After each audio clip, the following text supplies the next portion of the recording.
عمران خان نے قائد اعظم کو پیچھے چھوڑ دیا ہے. پہلے تو میں کہتا کہ دوسرا قائد اعظم, اب میں کہتا ہوں کہ قائد اعظم سے بڑا لیڈر ہے عمران خان,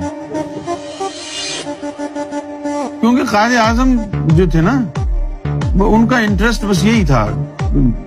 گوروں ووروں سے بات کرنی آتی تھی ان کو, وکالت کی ہوئی تھی انہوں نے, باقی یہ دین وغیرہ نہیں جانتے تھے وہ. یہ تو لوگوں کو کہتا ہے کہ میں نے ریاست مدینہ بنانی ہے, یہ تو لوگوں کو کہتا ہے کہ لا الہ الا اللہ پڑھو, اس کو دل میں لاؤ. یہ تو لوگوں کو کہتا ہے کہ جب کسی نے دل سے لا الہ الا اللہ پڑھ لیا تو وہ خوف کے بت توڑ جاتا, تو ٹوٹ جاتے ہیں. اس کا تو اللہ کے اوپر بھی پورا ایمان ہے, تصوف کو ماننے والا ہے, ولیوں کا ماننے والا ہے.